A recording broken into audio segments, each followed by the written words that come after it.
Hello everyone, welcome back to my channel. कैसे हो आप सब? आई होप आप सब अच्छे होंगे। आज हम जा रहे हैं सिटी सेंटर शॉपिंग मॉल, जो मस्कट में सीब एरिया में आता है। इस शॉपिंग मॉल में किड्स प्ले एरिया है, किड्स सैलून है, इलेक्ट्रॉनिक शॉप्स है एंड ईटरीज है एंड इवन क्लोथिंग स्टोर्स है। यूजुअली हम इन्हीं चीज़ों के लिए इस शॉपिंग मॉल में आते हैं, लेकिन आज हम स्पेसिफ़िकली किड्स सैलून के लिए इस मॉल में जा रहे हैं क्योंकि हमें हमारी बेटी को एक अच्छा सा हेयर कट देना है। तो हम ऑलमोस्ट पहुंच गए हैं सिटी सेंटर शॉपिंग मॉल। हम फ्लाईओवर से उसके पार्किंग स्पेस में एंटर कर रहे हैं। पार्किंग स्पेस से जब हम मॉल में एंटर करते हैं तो लेफ्ट हैंड साइड में किड्स प्ले एरिया है जिसका नाम है फंटाज्मो। तो जब हम हमारी बेटी को यहाँ से लेके जाते हैं तो बहुत डिफ़िकल्टी होती है क्योंकि वो ज़िद करने लगती है कि उसको यहाँ खेलने जाना है। इससे पहले 2-3 बार इस प्ले एरिया में हमारी बेटी खेल चुकी है। यहाँ 2 to 3 आवर्स बच्चे खेल सकते हैं और इंडियन करेंसी में इसका कॉस्ट अराउंड 700 to 800 रुपीज़ है। अगर बच्चे छोटे हैं तो पेरेंट्स या गार्डियन उनको प्ले एरिया में अकम्पनी कर सकते हैं। पेरेंट्स का या गार्डियन का अलग चार्ज नहीं है, लेकिन हाँ, सॉक्स पहनना कंपलसरी है वहाँ पे। किड्स प्ले एरिया के थोड़ा सा आगे की तरफ जब हम जाते हैं तो आता है पिकाबू किड्स सैलून। इस सैलून में हम सेकेंड टाइम आ रहे हैं। फर्स्ट टाइम जब हमने ये सैलून देखा तो हम बहुत सरप्राइज हो गए थे कि किड्स के लिए कितना सुंदर सैलून बना के रखा है इन्होंने। सीट्स भी बहुत फैंसी है, टॉय के या फिर कार के शेप्स दिए हुए सीट्स में, ताकि किड्स बहुत इंटरेस्ट से बैठे। और शॉप वालों ने ही ना हर सीट के सामने एक टैब रखा हुआ है जिसमें बहुत सारे कार्टून्स प्ले होते हैं। तो जब हेयर ड्रेसर हेयर कट करता है तो किड्स सामने ही देखेंगे स्क्रीन की तरफ और उनको आसान होगा। आई थिंक इन्हीं सारी चीज़ों की वजह से हमारी बेटी बहुत ही शांति से बैठी हुई है चेयर पे, वरना घर पे तो वो हमें उसके बालों को हाथ भी नहीं लगाने देती। इंडिया में जब हम हेयर कट कराते हैं तो वो यूजुअली पहले वाटर का स्प्रे लगाकर बालों को गीला करते हैं और फिर हेयर कट करते हैं, लेकिन यहाँ पे उन्होंने वैसे नहीं किया। उन्होंने पहले ब्लो ड्राई से बालों को स्ट्रेट किया और उसके बाद हेयर कटिंग किया। तो मेथड थोड़ा अलग है। शॉप में किड्स के लिए बहुत सारे एक्सेसरीज अवेलेबल है फॉर सेल। ये हेयर एक्सटेंशंस को ऑप्शन मुझे अच्छा लगा, लाइक कलरिंग करने से तो अच्छा है एक्सटेंशंस लगा लो। और सैलून में हेयर वॉशिंग एरिया भी है एंड सेपरेट पेडिक्योर एरिया भी है। आई एम सरप्राइज्ड कि किड्स को पेडिक्योर की भी ज़रूरत पड़ती है। हेयर कट करने के बाद हम गए मेरी बेटी के फ्रेंड के बर्थडे में। बर्थडे पार्टी अटेंड करने के बाद हम गए चाइना मार्केट में, जो मस्कट में सीब एरिया में है। ये एक बहुत बड़ा मार्केट है जहाँ पे सारी चीज़ें चाइना से इंपोर्ट होती है और काफ़ी रीज़नेबल प्राइसेस में सेल होती है। हमें काफ़ी दिनों से कुछ 2-3 चीज़ें लेनी थी घर के लिए, जो हमें हाइपर मार्केट सुपर मार्केट में अच्छी नहीं मिल रही थी और एक्सपेंसिव भी थी। तो हमने सोचा कि हम चाइना मार्केट में आके एक बार देख लेते हैं वो चीज़ें। इससे पहले हमने इस मार्केट से हमारे घर के लिए 5 सीटर सोफ़ा ख़रीदा था और वो बहुत ही अच्छे क्वालिटी का निकला और प्राइस भी बाकी मार्केट से कंपेयर करेंगे तो काफ़ी रीज़नेबल था। हम काफ़ी दिनों से एक HDMI केबल ढूंढ रहे हैं फॉर आवर कार। हमारे कार के रेयर सीट में एक एंटरटेनमेंट सिस्टम है which is a flip down screen, जो HDMI से ही चलता है, लेकिन यहाँ भी हमें HDMI केबल नहीं मिला।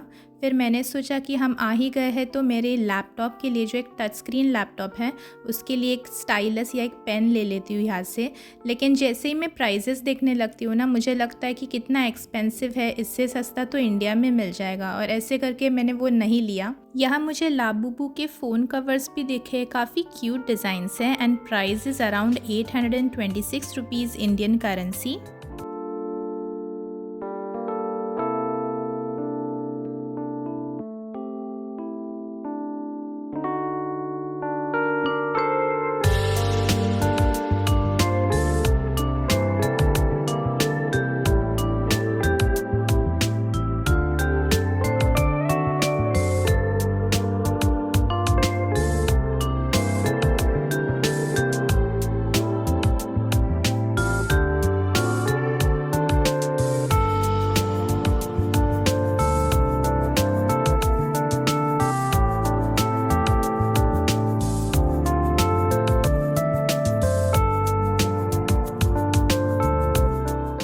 चाइना मार्केट से निकलने के बाद हम गए ग्रॉसरीज़ लेने लुलु हाइपर मार्केट में, जो मस्कट के घूबरा रीजन में आता है।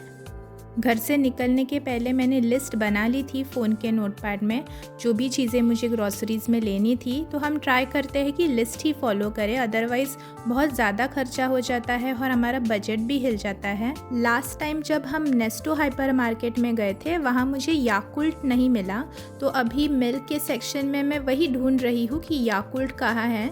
Yakult is good for the gut microbiome, so मुझे वो मिल गया यहाँ पे। लेकिन साइड में केफिर भी दिखा, तो मुझे याद आया कि जब मैं कॉलेज में बच्चों को पढ़ाती थी माइक्रोबायोलॉजी, तब ये केफिर हमेशा मैं पढ़ाती थी। तो हम अभी वही सोच रहे कि याकुल्ट ले या केफिर ले। फिर हमने उसका इंग्रेडिएंट्स देखा, तो जो याकुल्ट है वो स्किम्ड मिल्क पाउडर से बना हुआ है, लेकिन केफिर जो है वो पैस्चराइज्ड मिल्क से बना हुआ है। तो हमने सोचा कि बेटर है स्किम्ड मिल्क पाउडर से अच्छा पैस्चराइज्ड मिल्क, सो हमने केफिर लिया। केफिर में बहुत सारे एक्टिव माइक्रो ऑर्गेनिजम्स है जो हमारे गट माइक्रोबायोम को बैलेंस करता है। यहाँ बटर के सेक्शन में अलमराई ब्रांड का बटर दिखा मुझे और अमूल दिखा, लेकिन हमने अलमराई ब्रांड लिया क्योंकि उसका टेस्ट बहुत ही मक्खन से मिलता है। अमूल बटर थोड़ा आर्टिफिशियल टेस्ट लगता है।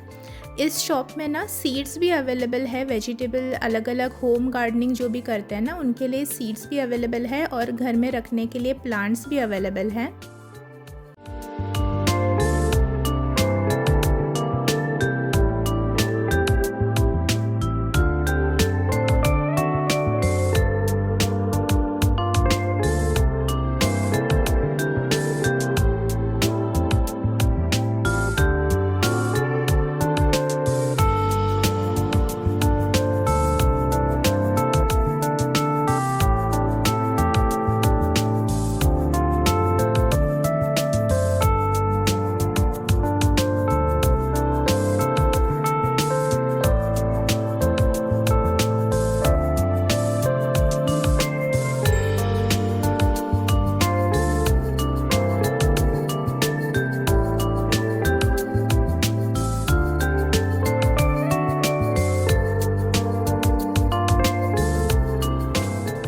इस वीकेंड की ग्रॉसरी शॉपिंग में हमने टोटल 31 आइटम्स लिए और उसका कॉस्ट हुआ 23 OMR, which is around 5600 rupees in INR।